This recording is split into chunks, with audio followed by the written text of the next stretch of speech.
Ang pagtitiwala ay parang sugal na kailangan mong tayaan. Ilang beses mong pag-iisipan dahil oras na maibigay mo na ang lahat kapag natalo ka. Wala nang bawian at maaari kang umuwing luhaan. Ikaw kabarangay, sa anong paraan nasira ang tiwalang ibinigay mo sa taong mahalaga sa iyo? Dear Papa Dudut, mapagpalang araw po sa inyo at sa lahat ng mga nakikinig sa inyong programa. Palagi po ako nakikinig sa mga kwentong ibinabahagi ninyo. Hindi man po makaparinig sa radyo ay nakaabang naman po ako sa Facebook page ng Barangay LS 97.1. Number 1 po kasi kayo sa amin. Marcia na lamang po ang itawag ninyo sa akin. 32 years old na sa kasalukuyan, graduate po ako sa kursong BS Customs Administration. Pero mas pinili ko magtrabaho na kaagad kesa mag-take ng Customs Brokers Licensure Examination. Bali 27 years old pa lamang ako nang mangyari ang kwentong ibabahagi ko sa inyo. Nagtrabaho po ako noon bilang call center agent at nag-invest din sa maliit na business ng kaibigan ko. Hindi naman sa nagyayabang pero kumikita ako noon ng higit pa sa kailangan namin ng nanay ko. Nag-iisa lamang akong anak at lumaki sa istriktong patakaran ng aking ina. Tawagin niya na lamang po siya bilang Aling Laura. Nagtatrabaho siya bilang healthcare worker sa barangay kaya madalas din siyang abala at wala sa bahay. Isa nga po sa mga natutunan ko sa kanya ay ang pagiging mapagpakumbaba palagi. Nagsisimba rin kami every Sunday at hindi nakakalimot na magdasal. Nakatira kami sa isang magulong compound kaya sanay na ako sa kaliwat kanang bangayan at ingay. May pagka-boyish ako at mahilig ako maglaro ng basketball. Minsan pa nga ay nakakalaro ko yung mga tambay sa amin. No boyfriend since birth po ako at umabot na nga ako sa edad na 27 na hindi man lang natutong lumande dahil ang focus ko noon ay nasa career ko lamang at kung paano ako makakabawi kay nanay. May mga nagkakagusto rin naman sa akin at sumusubok naman ligaw pero hindi ko naman sila natitipuhan. Medyo pihikan po kasi ako, Papa Dudut. Hindi naman po ako pangit. Naisasali rin naman ako sa mga pageant sa barangay noon. Matangkad po ako, morena at may pagka-chinita, Papa Dudut. Kahit NBSB po ako ay meron naman akong matagal ng hinahangaan. At ang tanging koneksyon ko na lamang sa taong yon na matagal ko nang hindi nakikita ay ang gay best friend kong si Paul. Mas matanda ako ng 2 taon sa best friend ko na isang online seller at nagmamanage ng kanyang milk tea shop kung saan ako nag-invest, Papa Dudut.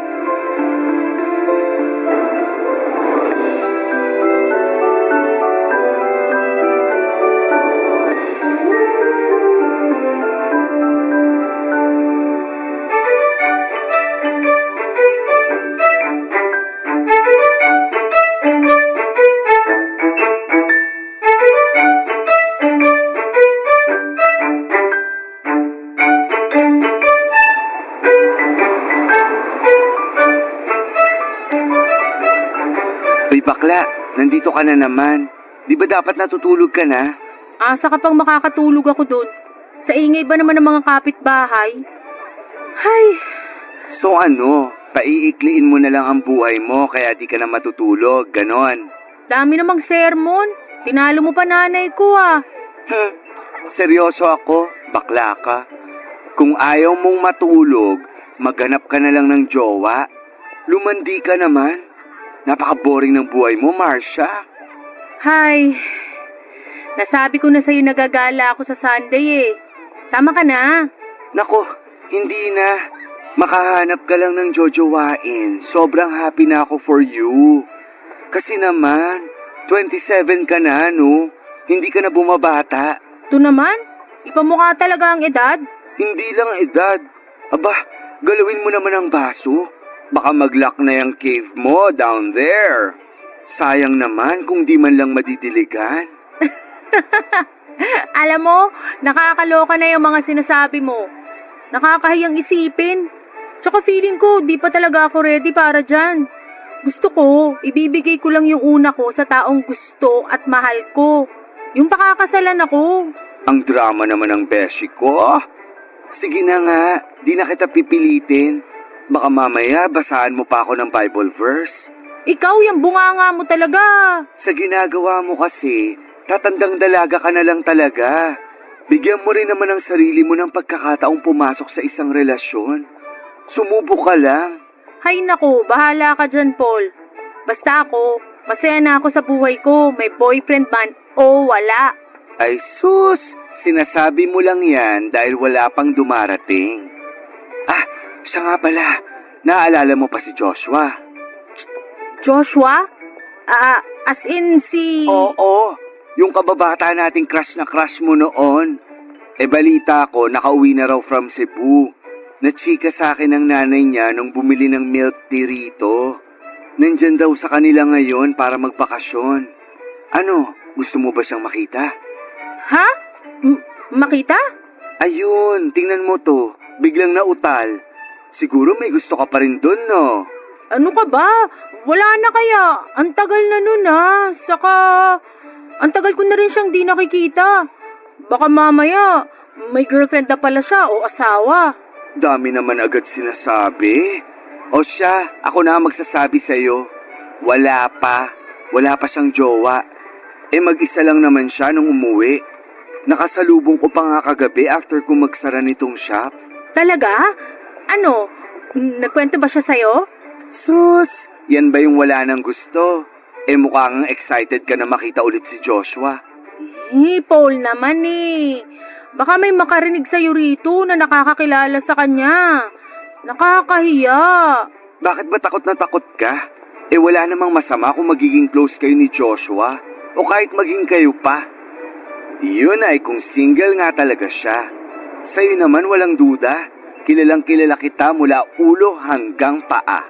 Parang hindi pa kasi ko handang makita siya Hala siya. Makareact, kala mo ex si Joshua. Alam mo kasi, sa liit nitong lugar natin, imposibleng hindi kayo magkita nun. Alam ko naman, pero kasi nakakahiya talaga Paano kung nalaman pala niya nun na nagkagusto ko sa kanya? Ano ka ba? Past is past. Maliban na lang kung aamin ka ulit ngayon. Uy, namumula siya. Uy, tumigil ka nga dyan. Kaibigan din natin yun, ano ka ba? Mas close nga lang kayo. Tama na nga yung drama mo. Eto na, tatawagan ko na. Invite kong mag-dinner para magkita na kayong dalawa. Ha? Paul, wag na. O ayan, nagri-ring na.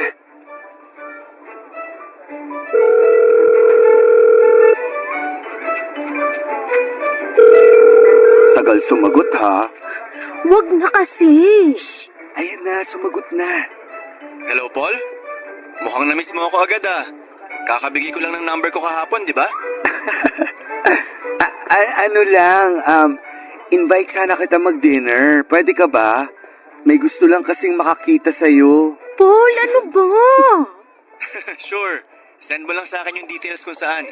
Darating ako. Papadudo 25 years old na si Joshua. Tulad ni Paul ay isa rin siya sa mga kababata ko noon. Maaga lang siyang nag-mature dahil breadwinner siya ng pamilya. Ayon naman sa mga kwento ni Paul ay natupad daw ang pangarap ni Joshua na maging civil engineer. Ang kaso lamang ay kagagaling lang daw nito sa breakup with his long-time girlfriend. Mahigit 5 taon din daw ang relasyon nito sa dating nobya. Tulad ko ay mahilig din sa basketball si Joshua. Para sa akin ay hindi naman siya mahirap magustuhan, lalo na't hindi nalalayo ang mga hilig namin. Bukod kasi sa pagiging sporty niya ay mahilig din siyang mag-road trip at pumunta sa mga magagandang pasyalan. Nakaramdam ako ng pinaghalong kaba at excitement dahil sa inaasahan kong muli naming pagkikita ni Joshua. Nang muli kaming mag-usap ni Paul tungkol sa dinner ay nakiusap ako na kung maaari doon na lamang kami sa bahay niya dahil alam niya rin kung gaano ka-istrikta si nanay pagdating sa mga bisita. Ayaw din kasi noon ang masyadong maingay sa bahay. Sa muling pagkikita namin ni Joshua ay hindi namin naiwasang magkahiyaan sa isa't isa. Halos hindi ko magawang makapagsalita nang dumating siya sa bahay ni Paul. Mas tumangkad kasi siya at mas lalong gumwapo. Yung simpleng dinner po namin, Papa Dudut, ay nauwi sa isang inuman. At doon ay tila nabawasan ang hiya ko sa muli naming pagkikita ng aming kababata na matagal ko na ring hinahangaan, Papa Dudut.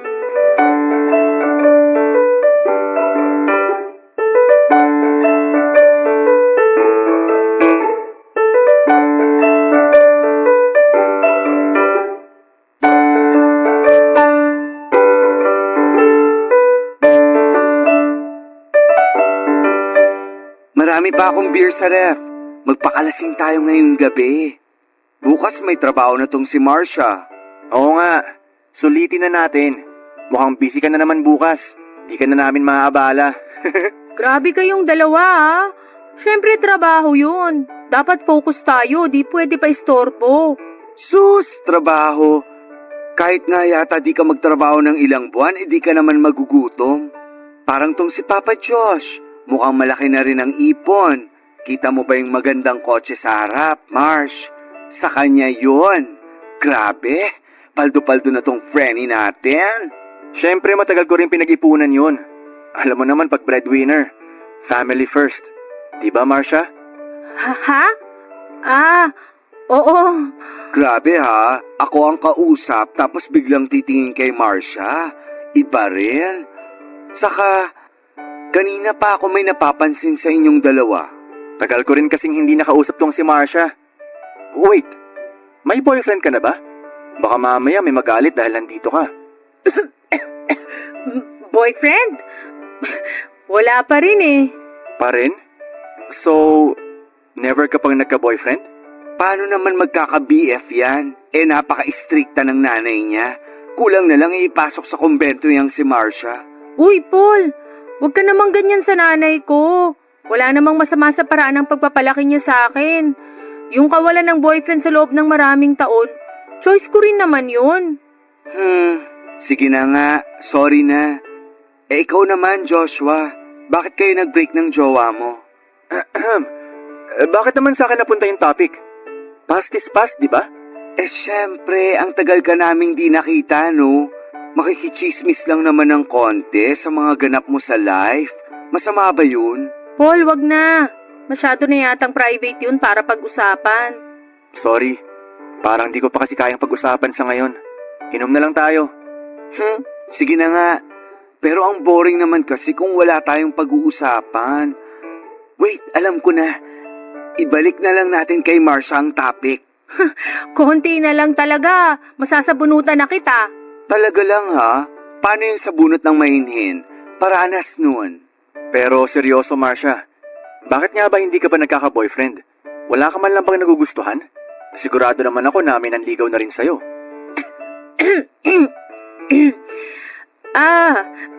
Meron naman akong nagugustuhan. Pero hindi siya nanligaw eh. Baka naman kasi masyadong manid yung nagugustuhan mo. Huwag na nga nating pag-usapan. Hindi naman niya kasalanan kung di niya ako gusto, no? Well, ang masasabi ko lang, ang swerte ng lalaking yon para magustuhan mo. Tingin ko pa naman sa'yo, mataas standards mo pagdating sa mga lalaki. Hindi naman sa mataas. Gusto ko lang talagang mapunta sa matinong tao. Yung di ako sasaktan ng physical at pure ang intention sa akin. Well, since single naman kayo pareho at kilala nyo na rin ang isa't isa, what if maging kayo na lang? Uy, Paul, ano ka ba? Kakagaling lang ni Josh sa breakup, tapos bibiruin mo ng ganyan. Ayos lang. Pero alam ko naman na kahit makamove on na ako hindi rin magpapaligaw si Marcia. Mukhang hindi naman yung mga kagaya ko ang type niya Akala mo? Bakit naman may patakip ng bibig? Ang daldal mo masyado, Beshi. Uminom ka na lang kaya, pwede? Siya nga pala, na-miss ko yung bonding natin dati. Yung tumatambay tayo dyan sa may kanto tapos kumakain ng tusok-tusok. Actually, ang tagal na nga rin naming hindi yan nagagawa. Gawin natin uli? Naku, kayo na lang. Na-miss ko rin naman ang ganung bonding. Pero masyado akong busy sa aking business. Kaya nyo na yan. Teka lang ha, CR lang ako. Balik ako agad. Sure ako, di na babalik yan. Mukhang lasing na rin eh. Ikaw ba? Ayos ka lang? Oo, ayos lang naman ako. Pero medyo tinatamaan na rin. Huwag kang mag-alala.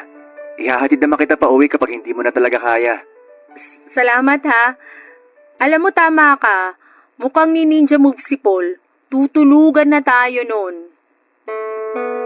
Pagkatapos ng dinner at inuman namin yon ay napadalas na rin ang pag-uusap namin ni Joshua Papadudut.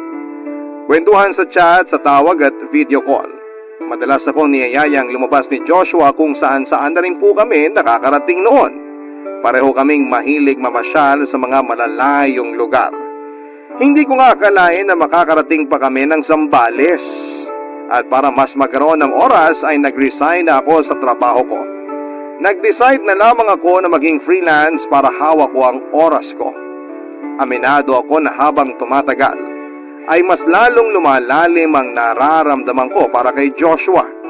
Samantalang ramdam ko naman na namiss niya lang ako noon bilang kababata niya. Hanggang sa magkayaan kaming pumunta sa Ilocos. Masaya at sinulit namin ang oras sa magagandang tanawin doon. Pero hindi naman namin inaasahan na magkakaproblema ang kotseng dala ni Joshua habang nasa kalagitnaan kami ng biyahe pa uwi. Nag-check-in kami sa pinakamalapit na motel para doon na lamang muna magpalipas ng gabi habang pinahatak ni Joshua sa pinakamalapit na talyer ang kotse niya para ma-repair. Buti talaga at may bukas pa na mga oras na yon. Sa loob ng kwarto namin, naiilang ako sa presensya ni Joshua dahil kaming dalawa lamang ang magkasama sa loob. May tiwala naman ako sa kanya pero naroon pa rin ang pag-aalinlangan ko. Lumipas naman ang gabi, natulog lang talaga kami pero noong ilang oras na lamang bago kami mag-check out, ay saka pa may nangyari sa aming dalawa. Bagamat may pag-aalinlangan ay pumayag pa ako dahil gusto ko naman siya papadudot. Isa pa ay nasa tamang edad na rin kami ng mga panahon na yon para gawin ang mga bagay-bagay na yon, papadudot. Barangay Love Stories. Barangay Love Stories. Papadudot, wala akong pinagsabihan tungkol sa namagitan sa amin ni Joshua. Kahit kay Paul na best friend ko dahil natatakot ako sa maaaring maging reaksyon niya. Isa pa ay hindi ko rin naman gustong may makaalam na si Joshua ang nakauna sa akin noon. Habang tumatagal, ay mas lalo pang ang napadalas ang pag-uusap at pagkikita namin. Bagay na hindi na ginagawa ng ordinaryong magkaibigan lamang. Minsan pa ay pumupunta siya sa bahay para magdala ng mga putahing siya mismo ang nagluto. May mga pagkakataon namang mga paborito naming street food noong bata pa kami ang pasalubong niya. Hindi naman nag-isip ng kung ano si nanay tuwing bumibisita si Joshua dahil alam nitong magkaibigan kami. Sa dalas ng pagkikita namin ay naulit pa ang mga nangyari sa amin sa motel. Pero yung sumunod na pagkakataon sa mismong bahay na namin nangyari yon habang wala si nanay noong araw na yon. Hanggang sa mahigit 10 beses pa yung naulit. Kung tutuusin, ay matatawag na nga kaming friends with benefits. Magkaibigan kami pero higit pa roon ang ginagawa naming dalawa. Ni minsan ay hindi nagparamdam si Joshua na may balak siyang ligawan ako. Sweet lang talaga siya at maalaga. Dama ko na matapos niya akong makuha ng ilang beses, kaibigan pa rin ang tingin niya sa akin. Papadudot.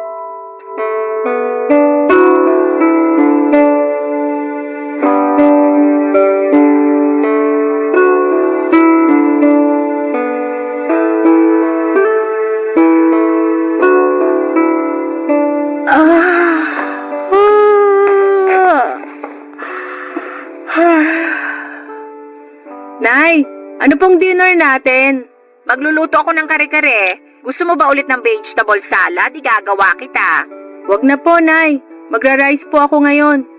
Masyado kasi akong nagutom kanina.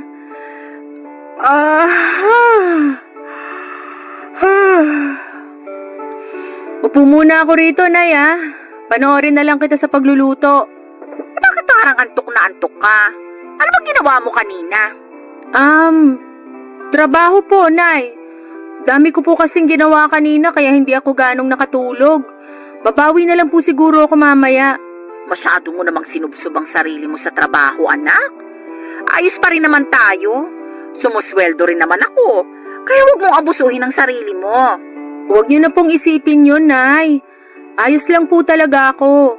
Madadala naman po to sa tulog. O sige, maupo ka lang dyan. Ay, siya nga pala. Mukhang napapadalas yung kababata mong si Joshua dito ah. Ha? Po? Bumibisita lang naman po, Nay. Saka nagpapadala rin daw po si tita ng pagkain. Bumibisita? Wala ka namang sakit. Nay naman eh. Nagmamagandang loob lang po yung tao.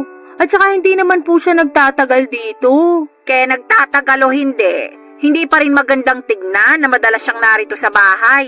Lalo't kayong dalawa lang ang naiiwan. Pero Nay, wala naman po kaming ginagawang masama. Nagkukwentuhan lang naman po kami rito tapos uuwi na siya. Kwentuhan? Umamin ka nga sa akin, Marsha. Ano ba talagang estado ninyong dalawa? Magkaibigan lang po kami. Alam kong nasa hustong edad ka na. Pero hindi pa rin mawawala sa akin ang kagustuhang gabayan ka. Maaaring kaya mo nang magdesisyon ng mag-isa. Pero sa ating dalawa, ako ang mas maraming karanasan kesa sa'yo. Naranasan kong masaktan ng sobra noon at ayokong danasin mo rin yon. Gusto ko po si Joshua. Matagal na. Pero hindi po ako sigurado kung ganun din ang nararamdaman niya. O kita mo na? Tapos hinayaan mo pang mapalapit ka sa kanya ng husto. Kung may manliligaw po ba sa akin, Nay, hindi niyo napipigilan? Hindi niyo na ba ako pagbabawalan? Hindi sa pagbabawalan kita. Kinikilatis ko lang muna sila ng maigi para masigurong sa mabuting tao ka mapupunta. Hindi ba't yun naman ang palagi kong sinasabi sa'yo? Iyon na nga po eh. Parang lahat na lang din ayaw niyo. Baka nga tama si Paul. Tatandang dalaga na lang talaga ako. Hindi kita pinagbabawalang magkaroon ng boyfriend. Pero sana, huwag ka masyadong magpapadala sa emosyon mo. Hindi ko gusto ang Joshua na yun para maging boyfriend mo. Tapos, ang unfair niyo po. Pinayagan niyo akong magka-boyfriend pero hindi naman ako pwedeng magdesisyon kung sino. Nakakasakal po yun, Nay. ganun ba? Ganun ba ang tingin mo sa ginagawa ko? Sinasakal kita? Opo, Nay. Dahil lahat na lang, kailangan niyo pang idikta sa akin. Nay, 27 na po ako. Ilang taon na lang magte-30 na ako. Nagsasawa ka na ba sa mga pangaral ko, Marsha? Hala, sige. Kung ayaw mo nang makinig sa akin, gawin mo na lang kung anong gusto mo. Nay naman, unawaan niyo rin naman po ako. Ayokong ganito tayo. Gusto ko lang din namang maranasang maging masaya. Gusto ko ring maranasang magmahal. Hindi tayo magiging ganito kung maayos kang magdesisyon. Basta, hindi mo ako mapipilit dyan sa gusto mo. Hindi ko gusto yung Joshua para sa'yo. Iba talagang pakiramdam ko sa lalaking yun eh. Malakas ang kutob ko na may tinatago siyang kung ano. Ay, ewan, bahala ka. Kung makikipagrelasyon ka sa kanya tapos nasaktan ka, huwag kang iiyak sa harap ko ha. Dadagukan talaga kita. Sa kabila ng pagtutol ni nanay ay patuloy pa rin akong nakipagkita kay Joshua Papadudut. Hindi ko magawang tanggihan si Joshua tuwing nag-aaya siyang lumabas. Meron ding mga araw na ako ang nag-invite sa kanya. May mga pagkakataong lumalabas kami para mag-check-in sa motel, kung saan ay paulit-ulit na may nangyayari sa amin. Hindi ko na rin pinag-isipan ang madalas kong paggastos noon tuwing lumalabas kami. Nahihiya rin kasi ako na palaging si Joshua lamang ang naglalabas ng pera. Masaya naman ako sa ganong klase ng setup namin, Papadudut. Wala kaming relasyon pero madalas kaming magkasama at naroon kami tuwing kailangan namin ang isa't isa. At dahil madalas na akong inuumaga ng uwi ay palagi na rin akong pinagsasabihan ni nanay. Alam kong kahit na hindi niya sabihin ay alam na niya kung ano ang nangyayari tuwing lumalabas kami ni Joshua. Pero hindi ko na lamang po pinansin ang mga sinasabi ni nanay. Alam ko pong nakakainis at marami sa mga nakikinig ngayon ang hindi nagustuhan ang ginawa kong yon. Pero masyado akong nadala sa pagmamahal na nararamdaman ko para kay Joshua ng mga panahong yon. First time ko kasing maranasan na maging ganon kasaya, kaya ini-enjoy ko na lamang ang bawat segundong kasama ko siya. At naging bulag sa mga bagay na sana'y noon ko pa nakita, Papa Dudut.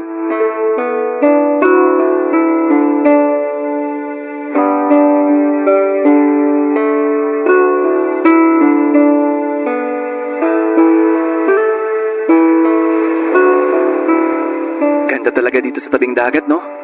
Sana pala noon pa tayo nakapunta dito. Oo nga eh. Sayang di kita agad nasama dito. Hindi rin kasi ako masyadong makalayo nun dahil sa trabaho ko. So paano yun? Mag-isa ka lang pumupunta dito dati? Oo, wala rin naman ako ibang makakasama eh. Wala naman ako masyadong friends. Madalas si Paul ang kasama ko. Kaya nga halos itaboy na ako nun kasi lagi ako nakatambay sa shop niya eh. Ikaw kasi, masyado mong binubor ang sarili mo.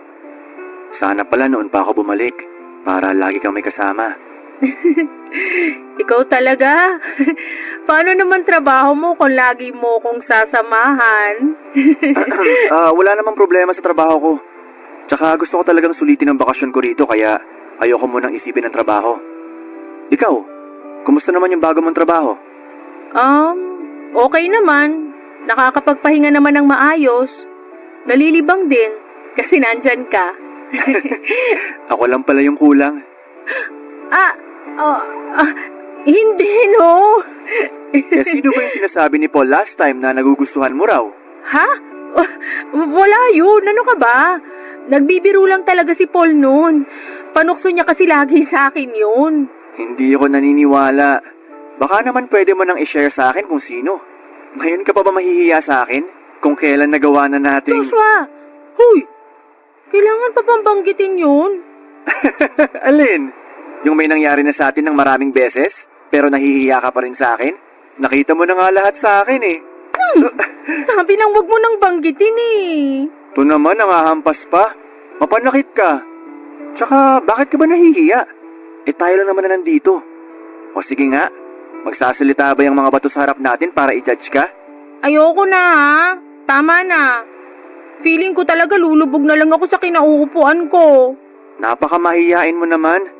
Pero parang di ka ganyan nung nandun tayo sa motel. Alam mo, kung yan lang pag-uusapan natin, uuwi na lang ako. Teka, dito ka lang. Huwag kang umalis. Ito nagtampo naman agad. Sorry na. Payakap nga.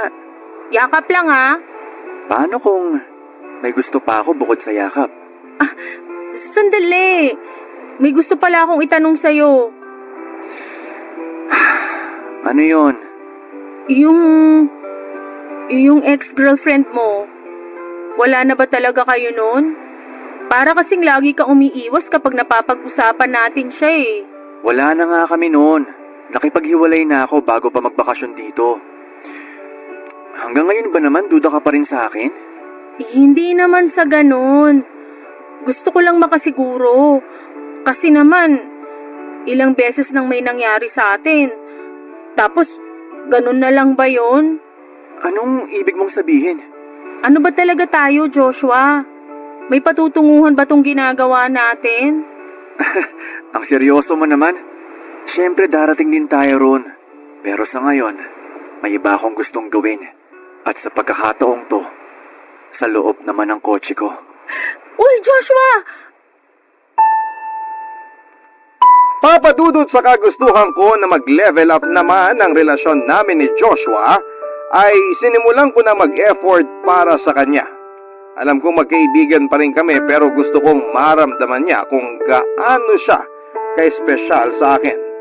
Nang sumapit nga ang birthday niya ay nagplano ako ng surprise celebration para sa kanya. Kinasabwat ko pa noon ang nanay niya at bunsong kapatid. Nagluto ako sa bahay nila at umorder ng karagdagang handa. Habang nagluluto, nagkukwentuhan kami ng nanay ni Joshua. At dahil ang alam lang ng nanay niya ay mag-best friend kami, Marami itong naikwento sa akin. Akala ko nga po, ang nagplano ng sorpresa, hindi ko alam na mababaligtad pala. Ako pala yung masosorpresa ng araw na yon.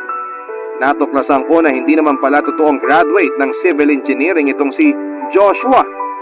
Third year college pa lang daw ito nang huminto ito sa pag-aaral. Bumagsak daw sa mga major subject at hindi na nagpatuloy dahil sa mga barkada. Halos hindi naman ako makapaniwala sa mga nalaman ko dahil alam kong matalino naman si Joshua. At dahil hindi nakatapos ng kolehiyo ay nahirapan daw na makahanap ng trabaho si Joshua hanggang sa sinubukan itong mamasukan bilang welder sa construction sa Cebu. Ilang taon na rin daw ito sa ganong trabaho hanggang sa tinamad ng pumasok at nagpasya munang umuwi para magbakasyon. Sa sama ng loob ko ng araw na yon ay wala sa sarili akong umuwi sa amin, Papa Dudut. Hindi ko na rin tinuloy ang sorpresa para kay Joshua at kahit maraming tanong sa akin ng nanay niya, ni isa sa mga yon ay hindi ko na nagawa pang sagutin dahil sa sorpresang mga nalaman ko tungkol kay Joshua. Barangay Love Stories. Barangay Love Stories. Papadudot, bukod sa pagsisinungaling ni Joshua tungkol sa trabaho niya ay nalaman ko rin mismo sa nanay niya na nabuntis niya ang ex-girlfriend niya. Tinakasan lang daw ni Joshua ang responsibilidad sa dating nobya para malayang makapagbuhay binata. Halos hindi maproseso ng utak ko ang mga nalaman ko ng panahon na yon. Pakiramdam ko kasi sa nangyayaring yon sa akin ay parang pumasok ako sa isang teleserye at hindi ko na magawa pang makalabas. Hindi ko kasi akalaing maluloko ako ng ganon at hindi nang basta kung sino lang kundi si Joshua pa na kababata ko at pinagkakatiwalaan ko ng sobra. Sa kabila ng mga nalaman ko ay pinili ko pa rin solohin na muna yon dahil sigurado ako na kapag nalaman ni nanay ang tungkol doon ay katakot-takot na sermon at matinding pangaral ang aabutin ko sa kanya. Hindi malabong ipamukha niya sa akin ang maling desisyong nagawa ko. Nasa una pa lang ay sinubukan na niyang tutulan. Nawalan ako ng gana sa trabaho at madalas na lamang nagmumukmok sa kwarto ko. Tinawagan ako ni Joshua ng paulit-ulit pero wala kahit isa roon ang sinagot ko. Akala niya ay nagtatampo lamang ako ng panahon na yon. Wala pa kasi siyang ideya na alam ko na ang mga kasinungalingan at panluloko niya sa akin, Papa Dudut.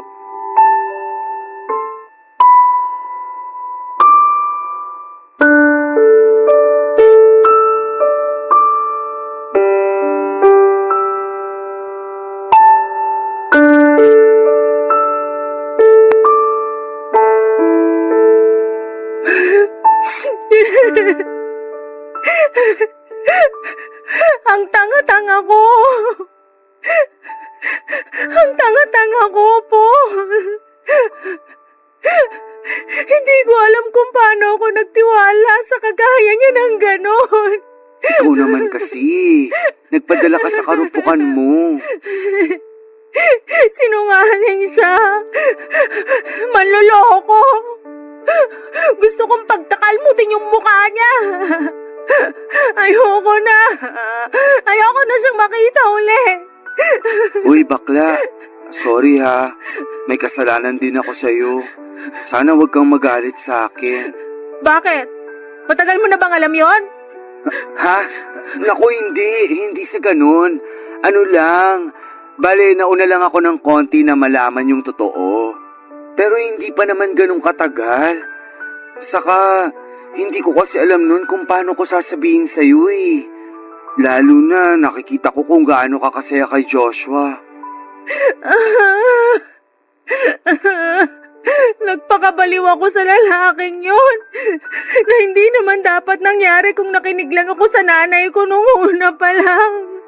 Naiintindihan ko naman yung nararamdaman mo. Kaya sige lang, umiyak ka pa. Ganun na ba ako kadesperada? Sa sobrang kasabikan ko na magkaroon ng boyfriend at magkaroon ng experience, hindi ko na nakita yung mga red flag sa kanya. Ang bobo ko. Ay, tama na yan. Huwag mo naman isisi lahat sa sarili mo. Hindi naman ikaw yung nanloko eh. Alam mo, ang mabuti pa, kumprontahin mo na siya. Hindi ko alam kung paano ko siya haharapin. Sobrang sakit kasi ng ginawa niya. And to think na may bata siyang tinalikuran para lang magawa pa rin niya magbuhay pinata. Napaka-irresponsable niya. Beshi, alam kong HB ka na. Pero kasi, may nalaman pa akong iba. Ito, ipapakita ko sa iyo yung convo namin ng kakilala ko. Kakilala rin ni Joshua to? Hindi lang basta kakilala. Friends sila. At kauuwi lang niyan galing US. At eto ha, nung makakwentuhan ko siya sa shop, last week lang, Bax. Sabi niya, sa kanya raw nangihiram si Josh ng big bike at kotseng ginagamit niyo sa paggala niyo kung saan-saan. Nagalit pa nga tong friend niya kasi nagasgasan daw yung pinto ng kotse niya. Ay nako, ibang klase rin talaga yang si Joshua. Ay, Oh, natahimik ka na naman dyan. Baka mamaya bigla kang tumawa tapos magwala ah. Bax, kakapundar ko lang ng mga gamit dito sa bahay ko. uuwi na ako, Paul. Ha? Teka, hatid na kita. Wait lang pala, mukhang may bisita ako. Sino kaya yun? Ay, ngayon pa talaga. Bax, diyan ka lang muna. Puntahan ko lang sandali. Sige lang.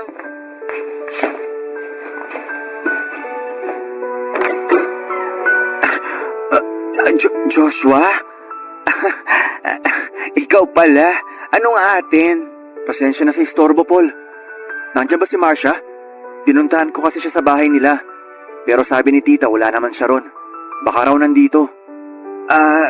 Wala siya rito. Paul, sige na oh. Pakausap naman sa kanya, please.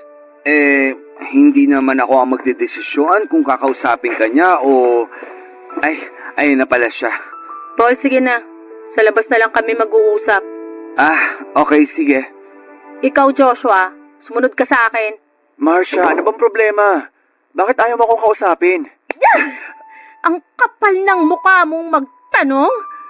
Sa tingin mo kakausapin pa kita matapos kung malaman lahat ng panloloko mo sa akin? Panloloko? Ano bang sinasabi mo? Huwag ka na nga magpaka-inosente dyan. Gusto mo bang isa-isahin ko pa mga kasinungalingan mo? Sige, unahin na natin yung ex-girlfriend mo na tinakbuhan mo matapos mong buntisin. Ha? Paano mo nalaman? Sa nanay mo mismo. Ngayon ka magsinungaling sa akin. Sabihin mong hindi totoo lahat ng nalaman ko. Grabe ka, Joshua. Iniwan mo yung nabuntis mo para magbuhay binata ka dito? Ginago mo kung hayop ka? Sandali lang. Magpapaliwanag muna ako, Marcia. Wag na. Hindi na kailangan. Nalaman ko na lahat ng kailangan kong malaman mula sa nanay mo. Napakasinungaling mo. Pinagmukha mo akong tanga. Maling-mali ako ng pagkakakilala ko sa'yo. Patawarin mo ko. Hindi ko alam kung mapapatawad pa kita sa lahat ng panloloko mo sa akin. Sana nagsabi ka na lang ng totoo para hindi na tayo umabot sa ganito. Huwag ka nang magpapakita sa aking buwisit ka. Marcia! Utang na loob, layuan mo na ako.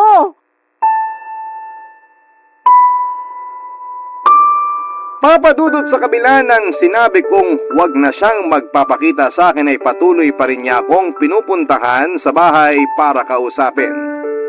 Ilang beses niyang sinubukang humingi ng tawad pero kahit makausap man lang ako ay hindi ko na siya pinagbigyan.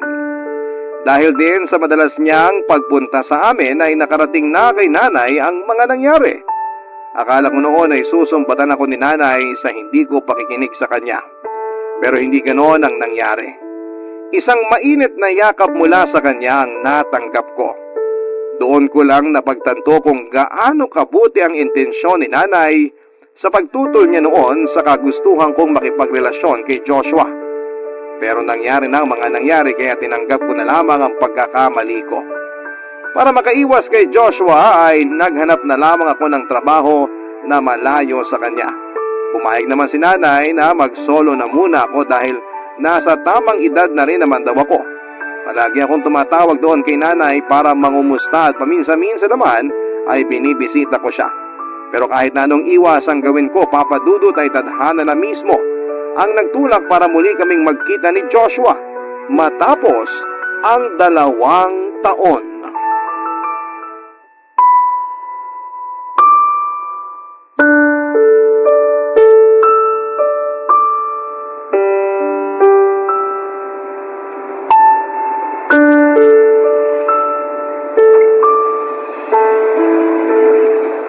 Marcia? Joshua? Anong ginagawa mo rito sa terminal? Pinauwi ako ni nanay. Namimiss na raw kasi ako. Hinihintay ko na lang yung paalis na bus. Ikaw? Obvious ba? Malamang uuwi rin. Hay! Sa dami naman na makakasabay ko, ikaw pa talaga. Galit ka pa rin pala sa akin. Sorry. Ano bang inaasahan mo sa muling pagkikita natin? Sasalubungin kita ng yakap at tatagta rin ng halik? Tanga ka ba? Naiintindihan ko naman kung galit ka pa sa akin. Hindi rin kita pipiliting patawarin na ako. Buti alam mo. Sungit mo na talaga. Pero kahit hindi ka interesado, gusto ko pa rin magkwento. Ayokong makinig sa mga kwento mo. Pwede ba lumayo-layo ka sa akin? Naaalibadbaran ako sa presensya mo eh. Wala naman ako nakakahawang sakit. Tigilan mo nga yung drama mo. Di bagay sa'yo. Nakahanap na nga pala ako ng trabaho. Di ko naman tinatanong. Alam kong hindi. Kaya nga magkukwento na lang ako eh.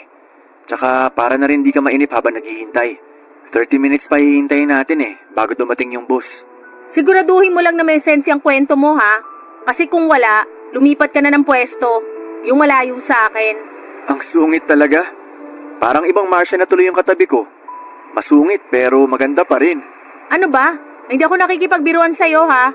Ito naman, masyadong seryoso. Eto na, nakahanap na ako ng maayos na trabaho. Sa call center din, gaya mo dati. Kailangan na kasi, para alam mo na, makapagpadala man lang sa anak ko. Buti naman naisip mo yan. Finally, may ginawa ka ring tama. Kasi kung di mo kayang maging responsableng boyfriend, maging responsable ka man lang dun sa anak mo. Hindi naman niya kasalanan na nabuo siya ng tatay niyang bano.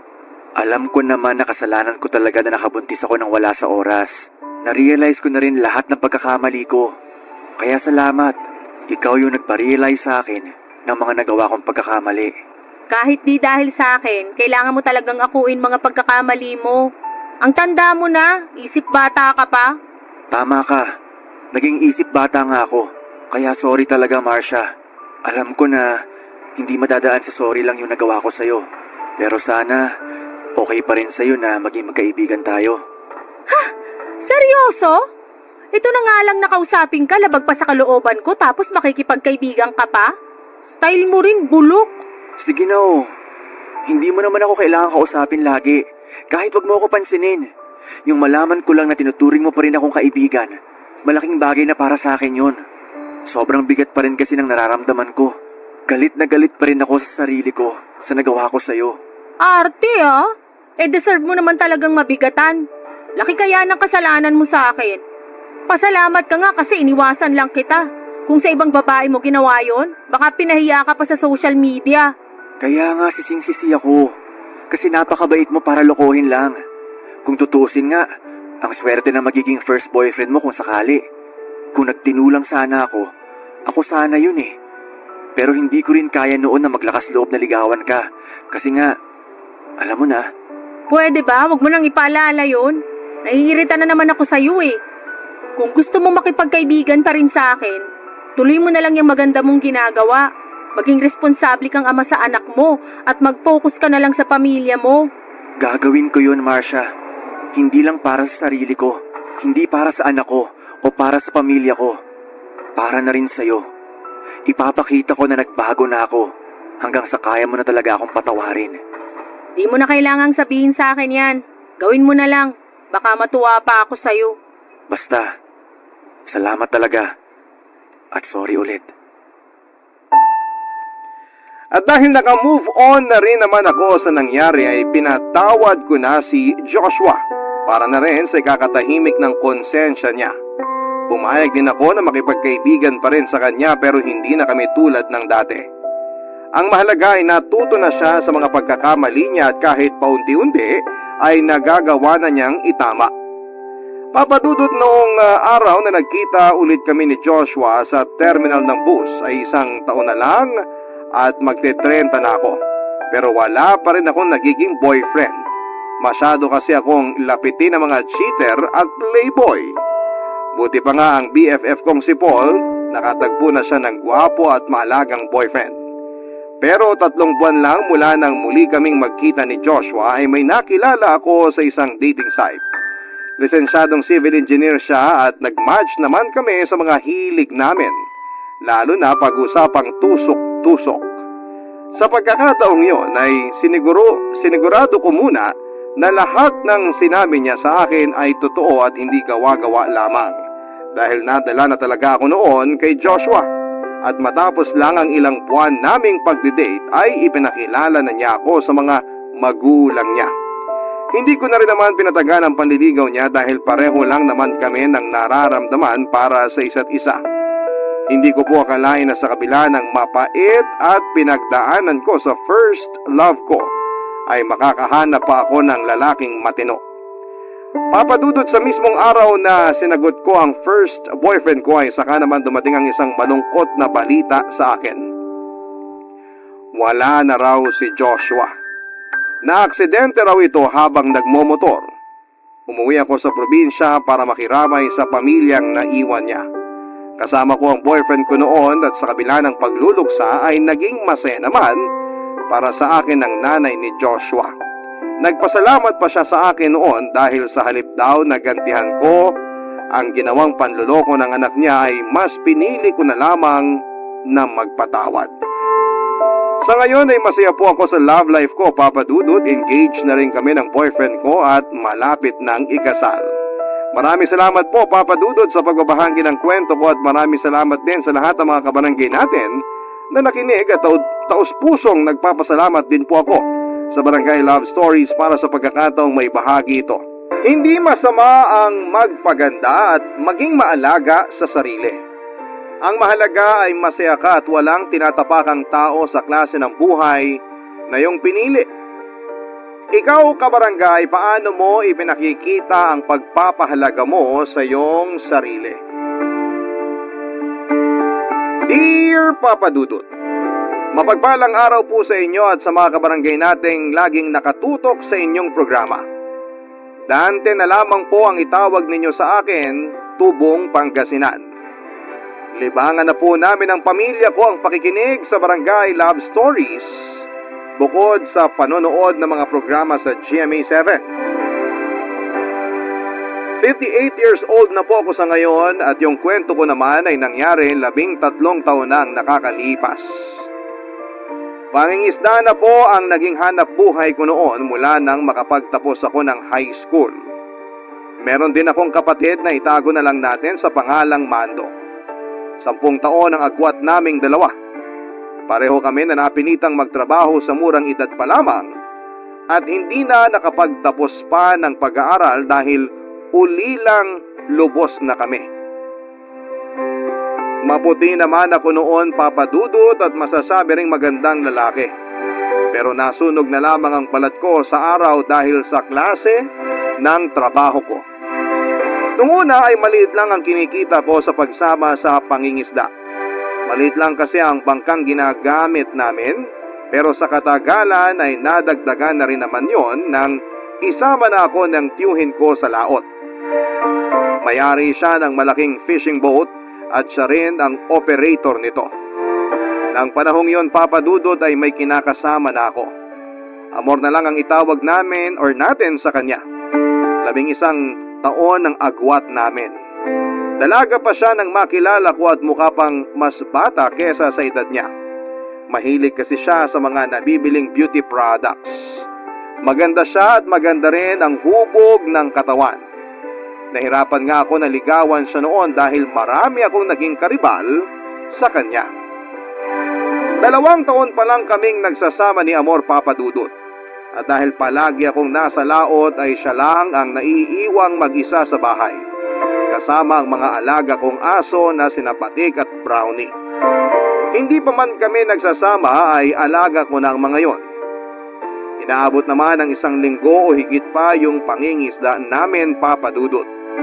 Pinakikisuyuan ko na lamang noon si Mando na paminsan-minsan ay bumisita sa bahay at doon na rin matulog para may makasama si Amor.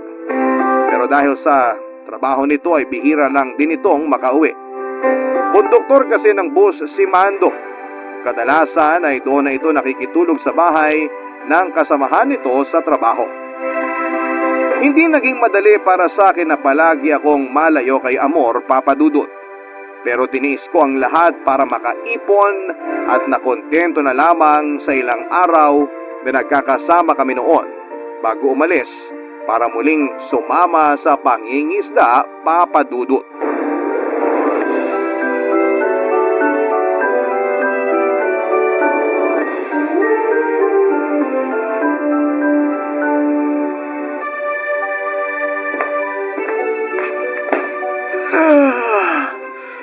Ay, grabe, nakakaantok. Ang sakit pa ng buong katawan ko sa pagbubuhat ng mga isda kanina. Makaupo nga muna dito sa sofa. Ikaw naman kasi, pwede namang hindi ka muna sumama kahit 1 linggo lang. Pero masyado mong inaabuso yung sarili mo sa trabaho. Tingnan mo, tinanghali ka na ng uwi. Kung di ka pa nga dumating dadala na sana kita ng pananghalian dun sa fishport. Ano, gusto mo ba imasahe kita? Aba, syempre hindi ko tatanggihan yan. Pero mas maganda kung mamayang gabi na lang. Para pagkatapos ng masahe, alam mo na, sexy time naman. Gusto ko yan. Yan ang gusto ko sa'yo eh. Wala nang arte-arte pa. Ay, teka, may bibigay nga pala ako sa'yo. Mukhang alam ko na kung ano yan. Excited na ako. Ikaw talaga? Ito yung parte ko sa pinagbentahan ng isda kanina. Malaki-laki na rin to. Sa susunod maipapaayos na rin natin tong bahay. Ipapatiles ko na rin yung sahig natin para di ka na mahirapang magpunas araw-araw. Talaga? Naku, salamat, mahal ah. Ayaw mo talagang napapagod ako. Dahil dyan, anong gusto mong iluto ko para mamayang hapunan? Ayoko muna ng isda ngayon. Nilagang baboy na lang siguro para makahigop ako ng mainit na sabaw. Sus, yun lang pala eh. Samahan ko na rin yan ng pork chop para ganahan ka mamaya. O siya, bihis muna ako para makapamalengke na. Pwede bang mamaya na? Halika muna. Dito ka muna sa tabi ko. Usap lang tayo sandali. Namiss kita eh. Sus, pwede naman yan mamaya. Kahit magdamag pa kung gusto mo. Mamaya ka na umalis. Marami pa namang oras para mamalengke ka eh. Pero baka wala na akong maabutan na sariwang karne sa palengke kung hapon pa ako pupunta. Mahal naman. Kahit ilang minuto lang. Sige na nga, ikaw talaga. Minsan na nga lang maglambing eh. Oh, eto na nga, uupo na sa tabi mo. Kumusta ka naman dito habang wala ako? Wala bang nanggugulo o nangungulit sa'yo? Wala naman. Alam mo namang tahimik dito sa atin. Tapos karamihan pa nga ng mga nasa paligid mga kamag-anak mo lang din. Kaya nga ang dami ring nakikialam eh. Nakikialam? Sino namang nakikialam sa'yo, mahal? Naku, hayaan mo na. Kaya ko na yun. Ikaw ba? Kamusta yung pakiramdam na walang katapusang tubig lang yung nakikita mo sa laot? Okay naman. Kahit minsan nakakainip din. Tsaka namimiss kasi kita kaya excited laging umuwi. Sandali. Nasaan yung isa nating aso? Si Brownie. Nandun sa labas. Pagala-gala lang naman yung isang yun. Umuuwi lang pag nagugutom na. Siyempre. Alangan naman magtrabaho yun. Hindi naman yun ang ibig kong sabihin. Si Batik, nakita mo ba sa labas? Oo, nakita ko. Pero ba't ganun? Parang namamayat yung isang yun. Naku, parang may sakit kasi yung aso mong yun. Ay, bakit ba kasi puro na lang yung mga alaga mo yung pinag-uusapan natin? Sus, ito naman. Huwag mong sabihing nagsiselos ka sa mga aso natin. Ha? Hindi, no? Kung hindi, yakapin mo nga ako. Yung mahigpit ha. Tapos samahan mo na rin ng manamis-namis na halik. Alam mo, ikaw ang aga-aga pa para dyan sa kaharutan mo. O bakit? May oras ba dapat yon? Na-miss nga kita eh. Namiss din naman kita, pero pwede bang maligo ka muna? Medyo amoy daing ka na eh. Amoy kabibilad na daing pa lang naman. Papadudot nung una ay ayos lang sa akin kahit minsan ay napapabayaan na ni Amor ang mga alaga naming aso at yung ibang gawain sa bahay. Alam ko naman na naghahanap buhay din siya noon kaya hindi yon naging problema sa aming dalawa. Pinapaalalahanan ko na lamang siya at pinagsasabihan sa maayos na paraan para maiwasan yung hindi namin pagkakaunawaan.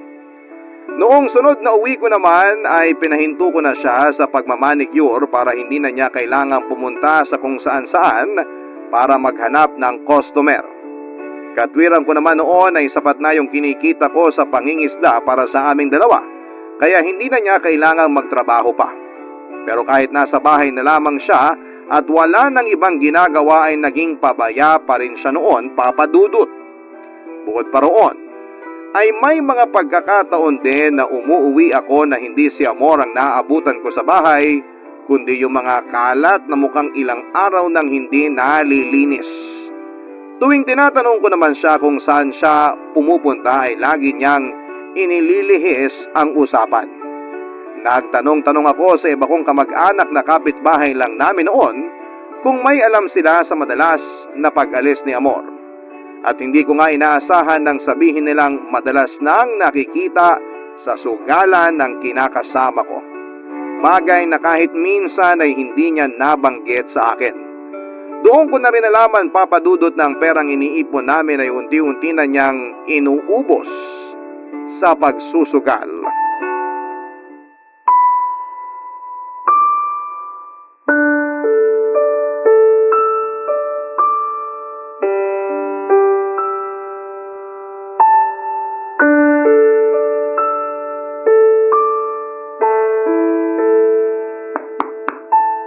Nandito na ako, mahal.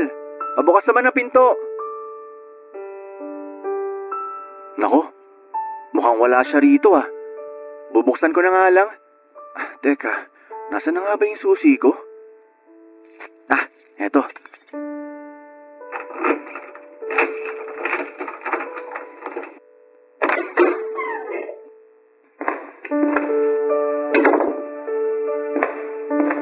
Nasaan kaya yung babaeng yun? Teka, anong amoy yun? Parang nabubulok na. Anak ng tokwa! Ang daming kalat naman ito. Di man lang ba siya naglilinis ng bahay? Ay, pagod na nga sa pangingisda, ako pa maglilinis. Pambihira talaga. Mahal, anong ginagawa mo rito? Nagka-problema yung bangka, kaya napaaga ako ng uwi. Ikaw, saan ka galing? Ako? Dyan lang. Pumunta lang ako sa bahay lang ng kaibigan ko. Sa bahay lang ng kaibigan mo, posturang-postura ka. Ikaw naman, masama na bang mag-ayos ngayon? Siyempre, nasanay naman talaga ako nagpapaganda bago lumabas ng bahay. Masama na ba yun ngayon? Wala akong sinasabing masama magpaganda. Ang sa akin lang, bago mo sana gawin yan, asikasuhin mo muna tong bahay. Tinan mo, ang dami ng kalat, pati mga maruruming damit kung saan-saan na lang nakalagay. Ang init naman agad ng ulo mo. Sige na, magbibihis lang ako, tapos lilinisin ko na yung mga kalat na yan. Gusto mo? Pati ikaw, linisan ko na rin. Para namang sinabi mo ng napakadumi ko. Naku, hindi. Ano ka ba? Hindi naman yun ang ibig kong sabihin.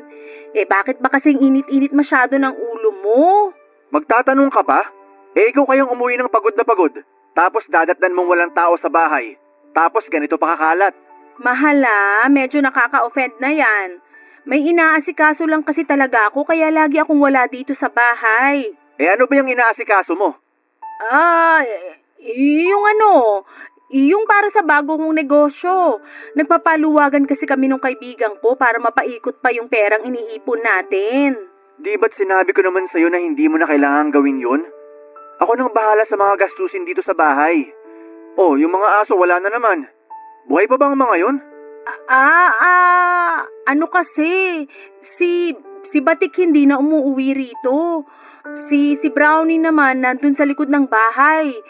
May sakit yata. Pambihira naman, Amor. Hindi mo man lang ba hinanap? Hinanap ko. Pero hindi ko na kasi nakita. Baka, napagtripan na ng mga tambay. Ano na lang ba kaya mong gawin dito? Mukhang lahat na lang napapabayaan eh.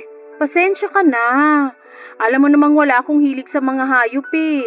Saka nangangagat yung mga aso mo. Ang hirap pa amuin eh. Paano nga aamo sa'yo kung di mo naman pinapakain? Hindi naman mahirap gawin yun eh. Pero hindi mo pa rin magawa. Samantalang sa pag-aayos mo, ilang oras ang inuubos mo para lang magmukha kang ganyan. Teka nga lang, Dante. May problema ka ba sa pag-ayos ko? Wala nga. Wala akong pakialam kahit maghapon ka magpaganda. Basta yung mga alaga natin, mapakain mo sa tamang oras at makapaglinis ka naman ng bahay. Ganun lang kasimple. Kasi kung kukuha pa tayo ng katulong para gumawa ng mga yon, kailan pa tayo makakaipon ng papaayos nitong bahay? Oo na, sige na. Maglilinis na at pakakainin ko na yung mga alaga nating aso. Hahanapin ko rin uli si Batik. Pero please naman, huwag ka nang magalit. Hindi lang yun ang ikinagagalit ko. Meron pa? Ano ba kasi yun? Sabihin mo na nang matapos na to. Magsabi ka nga ng totoo? Sa kaibigan ka ba talaga pumupunta? O tumatambay ka sa sugalan? Ha? Sino naman nagsabi sa'yo niyan? Hindi na mahalaga kung sino nagsabi sa akin nun. Sagutin mo na lang yung tanong ko sa'yo. Hindi yun totoo. Ano ka ba naman, mahal? Huwag ka nang magalit dyan. Ipagluluto na lang kita ng masarap na ulam pagkatapos kong maglinis ng bahay. Siguraduhin mo lang na hindi ka nagsisinungaling kasi hindi mo magugustuhan yung gagawin ko pag nagkataon. Papa Dudut, bagamat pinalampas ko ang nagawa ni Amor ng panahong yon, ay hindi pa rin nawala ang pagdududa ko sa kanya. Kahit kasi hindi ko ito itanong ay meron pa rin nakapagsabi sa akin na hindi lang sa pagsusugal nauubos ang perang ibinibigay ko kay Amor, Papa Dudut. Bukod sa pagbili ng kung ano-anong produktong pampaganda ay sumasali na rin siya sa mga paluwagan na mga imported at may kamahalang bag para masunod ang luho niya. Wala naman sanang problema kung gagastusin niya ang pera para sa sarili niya gamit ang sarili kong pera. Pero ang hindi ko matanggap noon ay yung pagpapabayaan niya sa bahay at unti-unting paglayo ng loob niya sa akin. Kahit na hindi niya sabihin ay ramdam ko noon na may nagbago na sa kanya. Hindi lang sa kilos at pananamit kundi pati na rin sa pakikitungo niya sa akin. May mga pagkakataon kasi na parang pinandidirihan niya ako. Dumagdag pa sa mga iniisip ko ang usap-usapang nakarating sa akin na meron daw lalaking kinikita si Amor tuwing umaalis ako. Guwapo raw ang lalaki at mukhang may kaya sa buhay. Pero dahil mas matimbang ang pagmamahal ko sa kanya ay binaliwala ko noon ang mga naririnig ko at mas naniwala na lamang sa sinasabi niya. Inudyukan na rin ako ng tiyuhin ko na magkaroon ng sariling anak para meron ng pagkakaabalahan si Amor. Sa kagustuhan kong magkaroon na rin ng anak ay kinausap ko si Amor at sinabi ko sa kanya ang mga plano ko. Hindi lang para makabuo kami ng sarili naming pamilya, kundi dahil wala na akong nakikita pang ibang babae na makakasama ko habang buhay. Maliban sa kanya, ng panahong yon, Papa Dudut. Barangay Love Stories. Barangay Love Stories. Papa Dudut, pumayag naman si Amor na magkaanak na kaming dalawa. Ikinatuwa ko naman yon dahil akala ko ay tututol siya sa ideyang yon. Naging sabik na lagi ako tuwing uuwi mula sa ilang araw na pangingisda dahil inaasahan ko na noon na mabubuntis na ang kinakasama ko. Sa sobrang excited ko ng panahon na yon ay hindi pa man buntis si Amor, ay pinaghandaan ko na ang mga gastusin para sa panganganak niya. Wala naman akong bisyo kaya hindi yon naging mahirap para sa akin. Hindi rin po ako ng bababae kahit minsan ay hindi maiwasang mapalapit ako sa tukso dahil sa mga kasama ko sa pangingisda na medyo makalokohan sa buhay. Nakailang subok na rin kami noon ni Amor na magkaanak. Mag-iisang taon na kami naghihintay at umaasa na mabubuntis siya pero nabigo kami ng panahon na yon. Nang patignan ko siya sa doktor ay maayos naman ang resulta at malusog din siya kaya walang nakitang dahilan kung bakit hindi siya mabuntis. Pero nung ako na ang nagpatingin sa doktor Papa Dudut ay halos gumuho ang mundo ko nang malaman ko na baog pala ako. Mababa raw ang sperm count ko kaya hindi kami makabuo, Papa Dudut.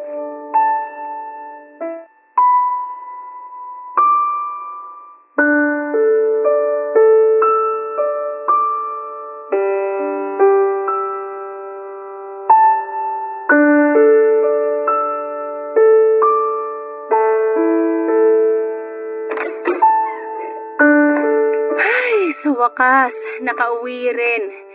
Nakakapagod. Halos 2 oras din yung biyahe natin mula Alaminos hanggang dito sa Infanta. Ay. Uy, ba't ang tahimik mo dyan? Nagugutom ka na ba? Magluluto ako ng... Wala akong ganang kumain. Ay, nako, iniisip mo ba yung sinabi ng doktor? Huwag mo na kasi masyadong isipin yun. Ay, nakakapanlumo lang kasi talaga. Excited pa naman ako magkaanak tayo tapos ako naman pala yung may problema. Huwag ka namang ganyan sa sarili mo. Wala naman may gusto nun. Kahit naman ako, umaasa rin na mabubuntis ako pero ganun talaga eh. Mukhang hindi talaga para sa atin yun. Hindi lang kasi nang inaalala ko, mahal. Baog ako. Ano bang kwenta ng pagiging lalaki ko kung hindi naman ako magkakaanak? Tumigil ka nga dyan. Hindi lang naman sa pagkakaroon ng anak na susukat ang pagiging lalaki ah. Mabait ka, responsableng tao at wala pang bisyo. Hindi ba pwedeng maging sukatan yon? Hindi eh. Noon ko pa gusto magkaroon ng sariling pamilya. Pero hindi ko pa nahahanap ang babaeng gusto kong makasama ng pangmatagalan. Tapos ngayong nahanap ko na, tsaka naman... Mahal naman. Pwede naman tayong mag-ampon kung gugustuhin mo lang. Hindi mo naiintindihan, mahal. Ang bigat kasi para sa akin nun eh. Yun na lang sana yung maipagmamalaki ko. Yung balang araw, may matatawag ako na anak ko. Yung sariling dugo at laman ko talaga. Nagsuggest lang naman ako. Yun na lang kasi yung alam kong paraan. Maliban na lang kung magkakaroon ng himala. May punto ka naman eh. Naiintindihan ko naman yung sinabi mo. Pero kahit kasi malaki naman ang kinikita ko sa pangingisda, hindi pa natin kakayanin yung gastos sa legal na proseso ng pag-aampon. Eh pwede namang hindi na lang idaan sa legal na proseso ah. Sino bang nagsabi sa'yo niyan at paniwalang paniwala ka naman? Nabanggit sa akin ni Chong dahil nagplano na rin siyang mag-ampon noon. Hindi lang magastos kundi matagal din yung proseso. Hindi naman kasi basta-basta yun gaya ng iniisip mo eh. Hindi yun kagaya lang ng pagkupkup ng mga napupulot na aso sa kalye. Na kapag inuwi mo, pinakain at inalagaan, sa'yo na. Eh ano nga gagawin natin? Magdasal. Huwag muna tayong tuluyang panghinaan ng loob at isipin agad na mag-ampon. Naniniwala ako na pwede pang magkaroon ng milagro, mahal. Milagro? Seryoso ka ba? Oo, seryoso ako sa sinasabi ko. Ipagdarasal ko yun. Hindi ka naman siguro aakyat sa tuktok ng bundok tapos saka mo isisigaw yung hiling mo, no? Kahit ano pa yung pinaka-weirdong bagay na pwede kong gawin, gagawin ko, mahal. Dapat nga binatili na yung anak ko sa edad kong to. Pero wala eh. O sige, hindi kita pipigilan sa kung ano mang balak mong gawin. Kung sa ganung paraan gagaan yung loob mo. Kahit libutin ko pa siguro lahat ng simbahan dito sa Pilipinas, matupad lang yung hiling ko. Walang kaso sa akin yun. Mahal, magpahinga ka na lang kaya muna. Hindi nga pahinga ang kailangan ko. Kahit buong 1 linggo pa akong matulog, hindi mawawala sa isip ko yung nalaman ko. Alam mo, naiintindihan ko naman yung pinagdaraanan mo ngayon. Pero sana, huwag ka naman sa akin magalit. Hindi ko rin naman ginusto na mabaog ka. Pumayag na nga ako na magkaanak tayo, di ba? Pwede ba? Mamaya na lang tayo mag-usap. Sige, Kung gusto mo, kahit hanggang bukas pa tayo hindi mag-usap. Walang problema. Ang hirap kasi sa'yo. Gusto mo ikaw lang yung iintindihin. Palibhasa, hindi ikaw yung may kakulangan sa ating dalawa. Kaya madali para sa'yo na sabihin yan. Alam mo, mas mabuti pang di na lang muna tayo mag-usap. Mag-isip ka kahit hanggang kailan mo gusto. Papa Dudut, hindi lang yon ang huling beses na nagkaroon kami ni Amor ng pagtatalo. Hindi kasi naging madali para sa akin na tanggapin na hindi ako magkakaanak pa. At lagi niya ring ipinipilit noon na mag-ampon na lamang kami. Siguro kung meron man sa mga nakikinig ngayon yung pareho sa sitwasyon ko ay maunawaan din ang pakiramdam ko ng panahon na yon.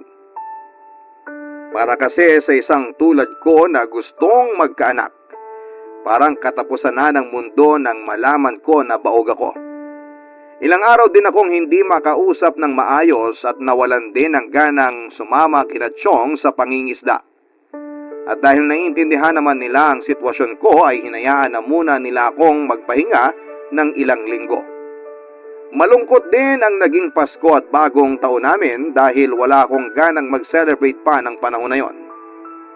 Palagi lang akong nasa bahay samantalang si Amor ay hindi noon nawawala ng lakad. Hinayaan ko naman siya na makipagkita sa mga kaibigan niya kesa naman lagi na lamang kaming nagtatalo sa bahay. Sa mga araw-araw na nasa bahay ako, Papa Dudut, ay napansin ko ang pagbabago sa ikinikilos ni Amor. Mas napapadalas ang pag-alis niya ng bahay. Tuwing umuwi naman siya ay laging may dalang mga tsokolate o di kaya naman ay mga bulaklak. Tuwing tinatanong ko naman siya, ang sinasagot lamang niya ay bigay yon ng mga kaibigan niya. Hanggang sa umabot na nga na magkaroon kami ng pagtatalo, Papa Dudut.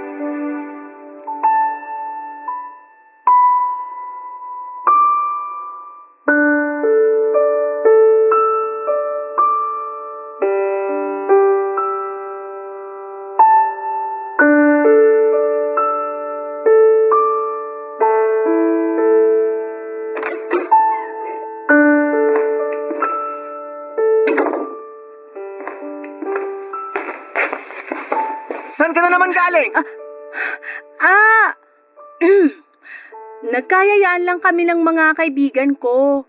Napasarap lang yung kwentuhan. Ikaw, bakit gising ka pa? Di ba dapat natutulog ka na? Tigilan mo nga ako sa kalokohang yan. Araw-araw kayo nakikita ng mga kaibigan mo. Tapos inaabot pa kayo ng 10 oras ng gabi. Anong klaseng kwentuhan ba ginagawa nyo, ha? Makatanong ka naman, parang iba na yung tinutumbok mo eh. Anong gusto mong isipin ko? Maghapon kang wala rito. Ni hindi ko alam kung saan ka pumunta dahil basta ka na lang din umaalis. Ganon. Dapat pala, sa bawat oras na aalis ako, magpapaalam pa ako sa'yo. Ang higpit mo naman. Hindi kita pinaghihigpitan. Babae ka. Hindi magandang inaabot ka pa ng gabi sa labas. Tapos hindi ka man lang nagsasabi. Maghapon ako nag-aalala. Nakapagtanong-tanong pa ako sa mga kapitbahay kung may nakakita sa'yo. Pero alam mo kung anong nalaman ko? Anong nalaman mo? Kita mo na? Sa reaksyon mo pa lang na yan, halatang may itinatago ka sa akin. Kung ako sa'yo, umamin ka na lang. Kesa ipamukha ko pa sa'yo yung kagaguhang ginagawa mo. Anong kagaguhan? Sinabi ko naman, di ba? Mga kaibigan ko lang yung kasama ko kanina. Hindi naman mahirap intindihin yon. Sige, pagbibigyan kita. Akin yung cellphone mo at tatawagan ko yung sinasabi mong kaibigan. Kapag mali ako, tatanggapin ko yon. Pero kapag ikaw ang mali, hindi ko na yun palalampasin pa. Hindi. Nagpapahinga na yung tao tapos iistorbohin mo pa dahil lang dito? Talaga ba? Kung wala kang itinatago sa akin, hindi ka matatakot na kausapin ko yung sinasabi mong kaibigan. Akin na yung cellphone mo! Hindi! Kahit ano yung sabihin mo, hindi ko ito bibigay sa'yo. Ibibigay mo ng kusa? O sa pilitan ko yung kukunin dyan sa bag mo? Wala akong ibibigay. Tapos ang usapan. Akala mo ba hindi ko napapansin yung pag-aayos mo? Na dati naman hindi mo ginagawa? Yan. Yan kasing hirap sa inyong mga lalaki. Pag nag-aayos kami, minamasama nyo. Pag nagmukha naman kaming losyang, maghahanap kayo ng ibang mas maganda sa amin. Alam mong di yan ang pinupunto ko. Ano? Parang masyado kasing big deal sa'yo yung pag-aayos ko eh. Kung alam mo lang, ang dami kong naririnig tungkol sa'yo. Sa pagsusugal mo, Sa pagsali mo sa paluwagan ng mga mamahalin mong bag, aanin mo ba yung mga yon? Hindi tayo mayaman! Kaya naman pala galit na galit ka. Ayaw mong gastusin ko yung pera mo. Yung mga bag na galing sa paluwagan, pwede ko rin ibenta yung mga yon pag nagipit tayo. Hindi tayo magigipit kung marunong ka magtipid at gamitin ang pera sa tama. Kung di mo ako pinatigil sa pagtatrabaho, di sana kumikita ako ng sarili kong pera at hindi ko na kailangang umasa sa'yo. Sa tono ng pananalita mo, parang pabigat lang ako sa'yo eh. Wala sanang problema sa paggastos mo kung nagagamit mo sa tama yung pinaghirapan ko. Hindi mo ba naiisip? Ang swerte-swerte mo. Ikaw, nandito ka lang sa bahay, nagagawa mo lahat ng gusto mo, nabibigay lahat ng luho mo. Samantalang ako, nagtitiis ang laot kahit nakakalungkot kasi ang layo-layo ko sa'yo. Huwag ka na lang kasing magbigay kung isusumbat mo lang din naman. Kaya ko rin kumita ng sarili kong pera. Hindi tayo magtatalo at mauuwi sa sumbatan kung di ka lang sana gumagawa ng kalokohan. Wala eh. Ayaw mo pa rin umamin. Kung ganito lang din naman tayo, mas makakabuti siguro kung lalayo muna tayo sa isa't isa. Yan ba yung gusto mo? Sige, walang problema. Ako na lang yung aalis. Dahil sa pagtatalo naming yon, Papa Dudut, ay umalis ng bahay si Amor. Hindi ko alam kung saan siya pumunta at pansamantalang nakituloy mula noong umalis siya. Pero wala pang isang linggo ay bumalik siya at nagmakaawang patuloyin ko pa rin sa bahay ko. Hati ang emosyon ko noon dahil hindi pa rin nawawala ang galit ko sa ginawa niya. Pero sa kabilang banda ay natuwa ako na pinili pa rin niyang bumalik sa akin. Hindi ko naman siya maitatangging mahal ko pa rin siya noong panahong yon. Mas pinili ko noon na hindi na lamang pakinggan ang mga kwentong naririnig ko mula sa mga kamag-anak ko. Tutol kasi sila sa desisyon kong pabalikin si Amor, lalo na yung kapatid kong si Mando. Baka raw kasi hindi ko nakilala yung babaeng pinatutuloy ko sa pamamahay ko. Ilang linggo mula noong magsama ulit kami ni Amor ay napadalas ang pagkahilo niya at pagsusuka tuwing umaga.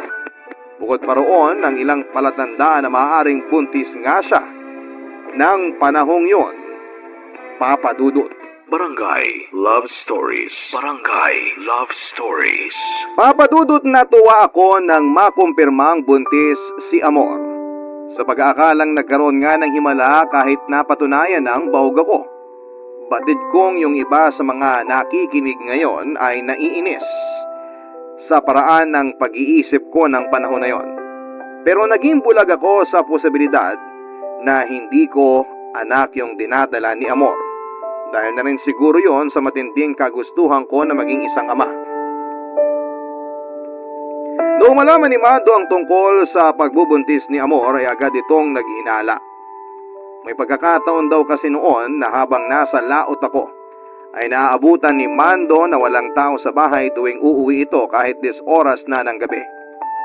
May posibilidad kasi na ilang araw ding hindi umuwi noon si Amor at bumabalik lang sa bahay kapag alam niyang pauwi na ako. Nagte-text din ako sa kanya tuwing nakakasagap na ako ng signal. At dahil nga sa mga nalaman ko ay napalitan ang sayang nararamdaman ko ng pagdududa, Papa Dudut.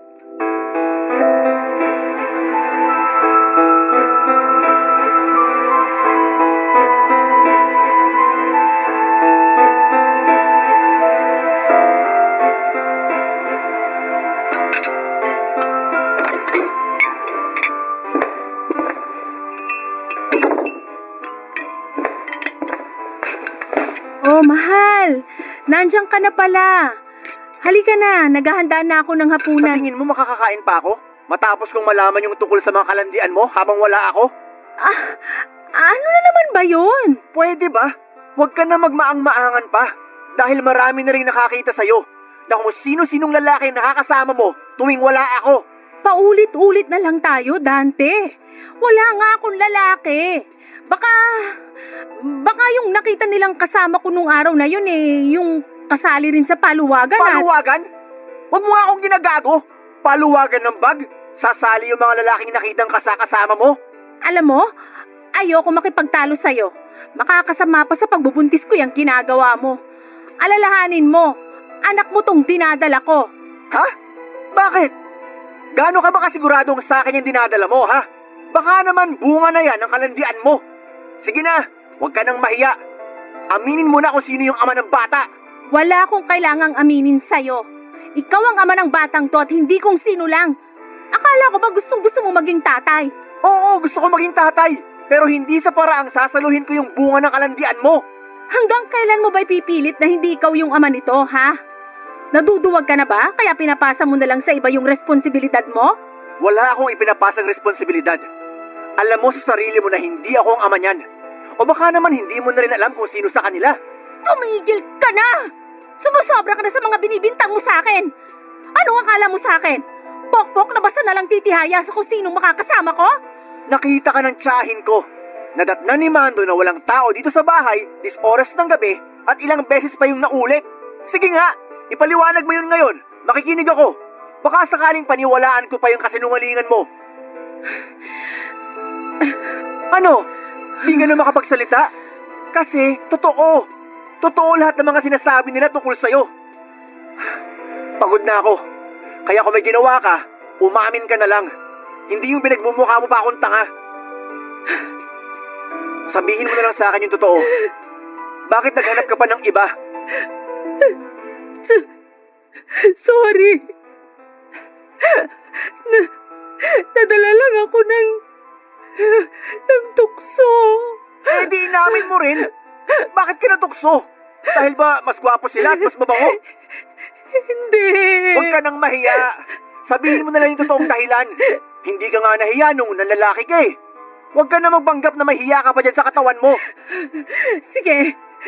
Gusto mo ng diretsahang sagot? Oo, mas gwapo sila. Mas mabango at mas magaling sa kama. Yun ba? Yun ba yung gusto mong marinig? Huwag mong sipain yung panang mesa.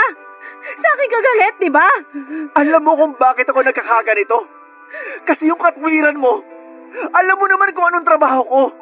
Mangingisda ako, amor. Malansa at mainit sa laot. Anong inaasahan mo pagbalik ko? Maputi at mabango pa rin ako? Hindi ako tanga. Alam ko naman yon, pero sana hindi mo pa rin pinabayaan ang sarili mo. Tingnan mo yung itsura mo. Mapapagkamalang ka ng tatay ko. Ang lupit mo! Inibutan mo na ako sa ulo. Iniinsulto mo pa ako. Sino ba nagsimula nito? Di ba ikaw rin naman? Hindi ko yun gagawin kung nagtino ka lang sana. Tigilan na natin to. Pagod na ako makipagtalo sa'yo. Bukas na bukas din, umalis ka na sa pamamahay kong to. Ayoko nang makita ni anino mo rito. Papadudot kong nahirapan akong tanggapin yung pagiging baog ko. Hindi ko akalaing mas mahihirapan pala ako na tanggapin ang panlulokong ginawa ng babaeng balak ko pa sanang pakasalan ng panahong yon. Umalis nga si Amor kinabukasan. Balita ko noon ay doon siya nakituloy sa bahay ng kaibigan niyang nagpapaluwagan ng mga mamahaling bag.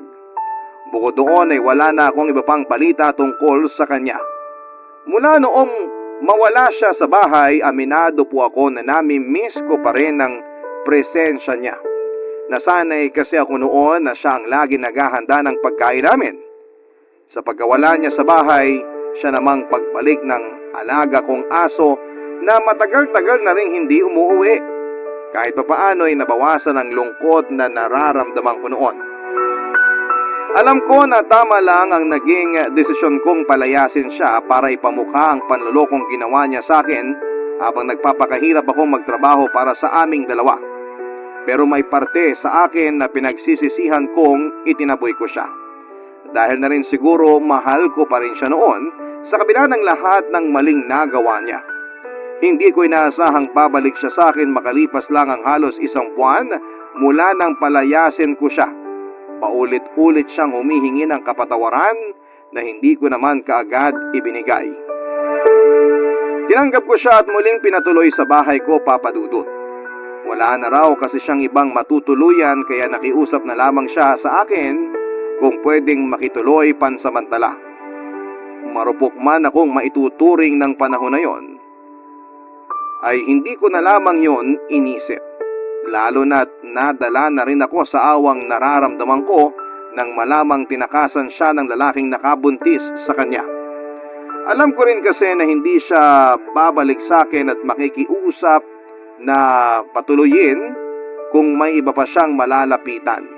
Inisip ko na lamang noon ang batang nasa kanyang sinapupunan na walang kamalay-malay sa ginawa niyang kalokohan. Ilang buwan ding malamig ang pakikitungo ko sa kanya at batid ko na aalis din siya kapag nakahanap na ng malilipatan, pero habang tumatagal ay mas lalo pong naging mahirap para sa akin na paalisin siya sa ganong kalagayan niya, Papa Dudut.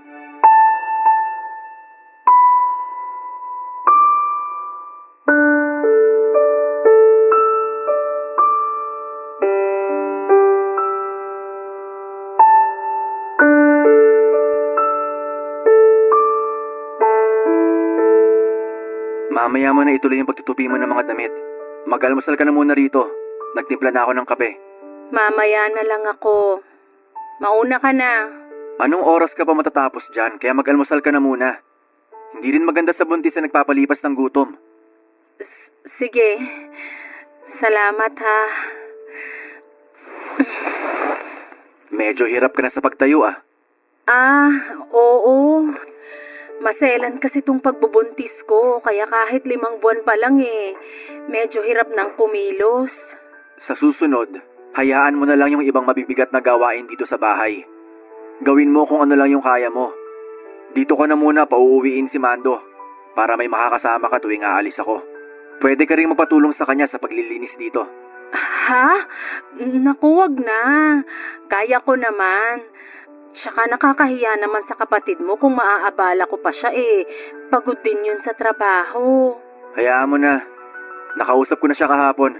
Mamayang gabi dito na yung tutuloy pagkagaling sa trabaho. Sandali. Alalayan na kita sa pag-upo.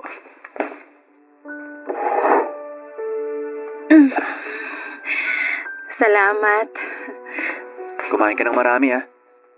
Sige, salamat. Ituloy mo na lang yung pagtutupi mo ng mga damit mamaya. Ako na lang yung magluluto ng tanghalian natin. Sige. Ikaw ang bahala.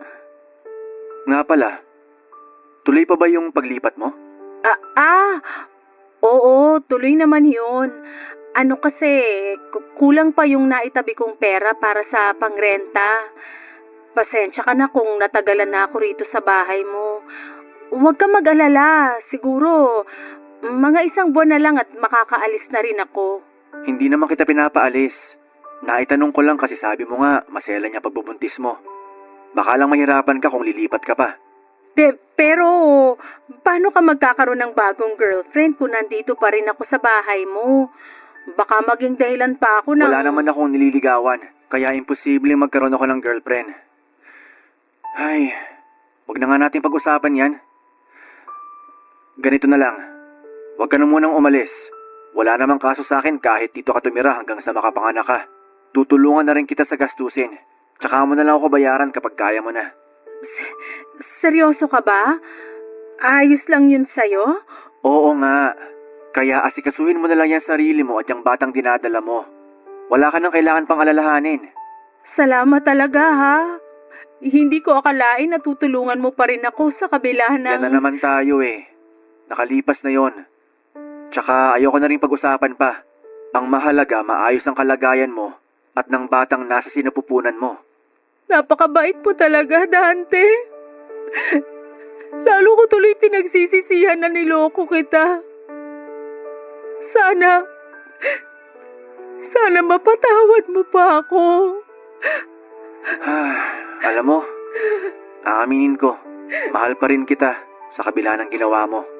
Pero masakit pa rin kasi para sa akin yun. Kaya hindi ko pa magawang magpatawad sa ngayon.